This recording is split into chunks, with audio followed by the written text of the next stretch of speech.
So I'm just going to really briefly summarize some of what's already been said, but what 7 problems associated with nuclear energy. And well, first is long planning to operation times. Second, high cost, and these are not necessarily in ranked order or anything. It's just I'm going to talk about each of these. High costs, weapons proliferation risk, meltdown risks, waste storage and issues and risks, carbon dioxide, water vapor and heat emissions, and underground uranium mining lung cancer risks. And I'm going to just go into a little bit of detail on some of these, but I'll just state that small modular reactors, which are being proposed but do not exist commercially, they're vaporware at this point. They contain similar risks in all these categories, and there's some versions that might have a little bit less meltdown risk, but then they have more weapons proliferation risk. But so I want to just talk about plan to operation times, and this is basically all you need to know is why not to invest in any new nuclear reactors ever. The construction time is one part of the plan to operation time, but the actual permitting, getting financing, getting approvals, et cetera, that is added on top of construction time. But historically, there's never been a nuclear reactor ever built that had a planning to operation time less than 10 years. And it used to be 10 to 19 years was the range. Now the range is about 12 to 23 years. As you can see, the Finnish plant, which was just completed, it took 23 years from planning to operation, 18 years of construction. Hinkley Point in the UK, which it's not expected to be finished until 2032 now. That's been extended from 2025, 26.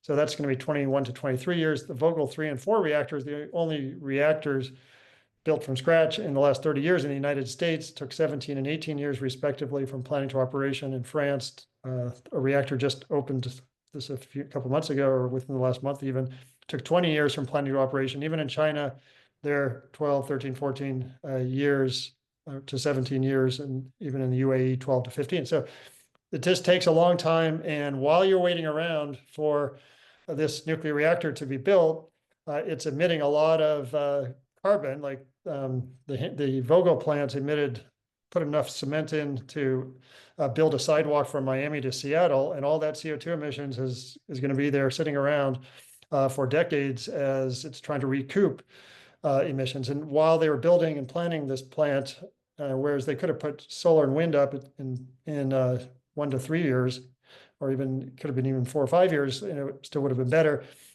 You would have stopped emitting from background power plants. So half the emissions from nuclear power plants are the fact that while you're waiting around for them to be built, the background grid is spewing out pollution and CO2 emissions. So aside from taking 12 to 23 years from plan to operation versus half a year for rooftop solar to 5 years at max for new solar and wind utility scale, the capital cost of new nuclear is 10 to 20 times that of new solar and wind. So if I actually go back for a second, you can see on the right side of this slide is the cost per kilowatt of these reactors. Well, the cost per kilowatt of new solar is about 80 cents a watt. So it's, even in the cheapest case here, the Finnish plant is 10 times higher, but the other is around 20 times higher, the capital cost of new solar.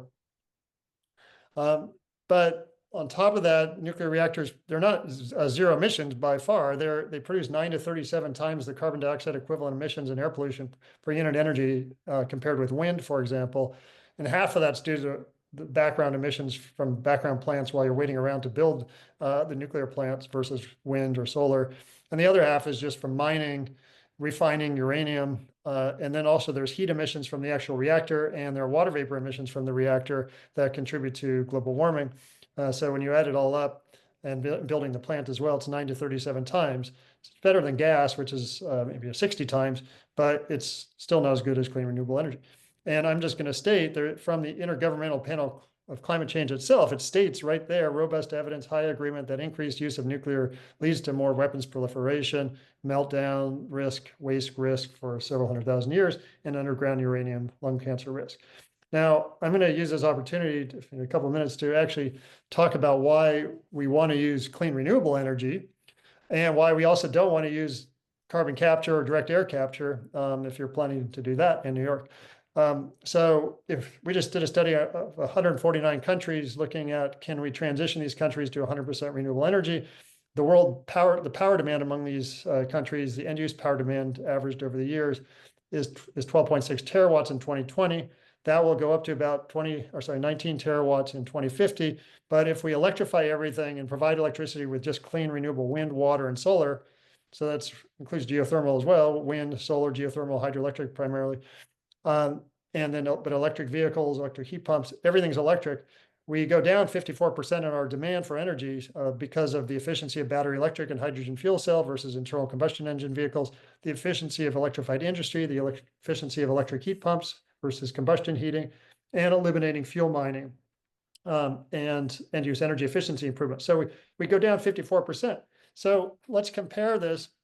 Let's compare the total social cost of a clean renewable energy system versus a business as usual system, and a system that has carbon capture and direct air capture, either powered by business as usual fuels or powered by clean renewable energy. And I'm just going to, so I have 4 scenarios I want to compare in one slide, and you're going to see why this is cleaning renewable energy just beats everything else, so hands down.